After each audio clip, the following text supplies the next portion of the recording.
Hello' guys, আসসালামু আলাইকুম, নমস্কাৰ। স্বাগতম জনাইছোঁ ব্লগত জেচিমিনগৰ অন্য এটি ভিডিঅ'লৈ। আশা কৰিছোঁ আপোনালোকৰ ভিডিঅ'টি চাই ভাল লাগিব।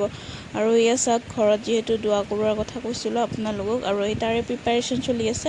আৰু আমাৰ এজনী দাদী হয়, তেওঁ অকণমান আমাক আহি সহায় কৰি দিলে। আৰু তাৰপিছত আমি ৰাতিপুৱাৰ জলপান খাই আছোঁ। আৰু এইজনী আমাৰ সৰু মামী আৰু ঘৰৰ কাষৰে চাচি। তাৰপিছত আমাৰ ডাঙৰ মামীও আহিল, আৰু এইজনী ডাঙৰ মামী আৰু ডাঙৰ মামী ছোৱালীজনী আয়াত। আৰু এপটো চিনিয়ে পায়, মোৰ ভাইটি য়ামিন। সিও উঠি পাকঘৰত আহিলে, কি কৰি আছোঁ তাকে চাবলৈ আহিলে। আৰু এইজনী মোৰ মাজু মামী, যিহেতু ৰাতিপুৱা নাস্তা খোৱাৰ পিছত আকৌ 10:30, 11 মানত চবৰে ভোক লাগিছে। তাৰপিছত মামীহঁতে ভাবিলে অকণমান কিবা চাটনি টাটনি কৰোঁ আৰু ইহঁতৰ খেল ধেমালি চাওক। ইহঁতে এইজনী মোৰ মাজু মামাৰ ছোৱালী আৰু আমাৰ পৰী, সিহঁতে দুয়োটাই ফ্ৰেণ্ডৰ নিচিনাকৈ একে সমনীয়াটো পূৰা ধুনীয়াকৈ নাচি বাগি থাকে। আৰু ইয়াৰ খেলা বস্তুবোৰ অ'ত ত'ত তাই আহিলে অ'ত পেলাই এইবোৰে কৰি থাকে। আৰু আমাৰ জতাই থাকোঁতে যায়।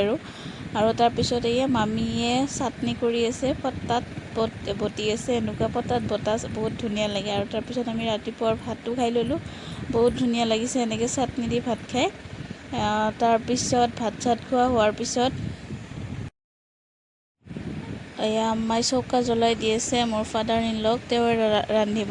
আমাৰ ঘৰত এনেকৈ কিবা কাজকৰ্ম হ'লে তেওঁৱে ৰান্ধে। আৰু এইজন মোৰ আব্বা, তেওঁ সুধি আছে কিবা বজাৰ চজাৰ লাগিব নেকি। এইজনী মোৰ ডাঙৰ মামাৰ ছোৱালী আয়াত। আৰু ইহঁত দুজনী দোৱা কৰি আছে, কিবা কিবি কৈ আছে আৰু দোৱা কৰি আছে।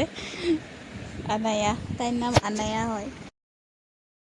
আৰু তাৰপিছত এনেকুৱা আমাৰ ভাবি এজনী আহিল। ভাবি এজনী অহাৰ পিছত এনেকৈ তেওঁক চাহ নাস্তা দি চৰ্বত বনালোঁ। আৰু ইফালে আম্মাই বাচন ধুই আছে, আৰু তাইক এয়া চৰ্বত দিছোঁ। তাই ললিপপৰ লগত মিক্স কৰি খাই আছে। আৰু তাৰপিছত তাইক গা ধুৱাই দিলোঁ। তাই ইয়াতে টেংকিৰ পানী গৰম হৈ আছে, খুব ভাল পাইছে। তাই ঠাণ্ডা পানী ঢালি দিলে খুব আটা পাৰে তাই। আৰু ইয়াতে গৰম পানী পাই ধুনীয়াকৈ গা ধুই আছে। আৰু গা ধোৱা হোৱাৰ পিছত জোনাব আহিল, আৰু জোনাবৰ লগত তাই বহিলে। আৰু তাৰপিছত জোনাবকো খোৱা লোৱাখিনি আম্মাই ৰেডি কৰি দিলে, মই আগুৱাই দিলোঁ। তাৰপিছত জোনাব খোৱা হোৱাৰ পিছত এনেকুৱা লাহে লাহে চবেই খাই আছে। আৰু এওঁলোক খোৱাৰ পিছত আমাৰ মঙলদৈৰ ঘৰৰ কাষৰে এজনী ভাবি আহিল, মোৰ কলিকো হয়, আমি একেলগে কাম কৰোঁ। তো তেওঁলোকক চাহ নাস্তা দি ডাইৰেক্ট ভাত দি দিলোঁ। আৰু এয়া আমাৰ বাচ্ছা পাৰ্টিবোৰ খেলি আছে। আৰু এয়া দাদী জেঠি এনেকৈ বাৰাণ্ডাত বহি আছে। আৰু আমিও ভাত চাত খাই ল'লোঁ। ভাত চাত খাই লোৱাৰ পিছত আৰু এয়া আমি মঙলদৈত যাব ওলাইছোঁ, যিহেতু গুচি যাম আকৌ।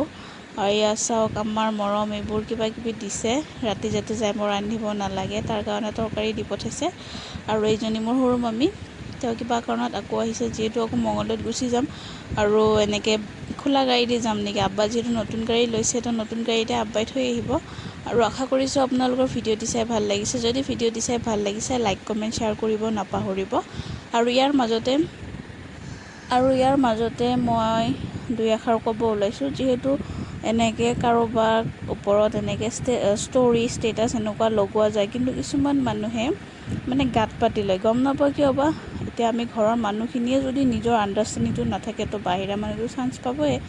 তো মই লগাইছিলোঁ বেলেগক, কোনোবা বেলেগে গাত পাতি ল'লে নাজানো আৰু এইবোৰ কি হৈ আছে। আৰু মঙলদৈত আহি পোৱাৰ পিছত তাই ইউনিফৰ্ম আহিল, যিহেতু তেনেকৈ আব্বাকো ইউনিফৰ্ম পিন্ধাই দেখুওৱা হ'ল।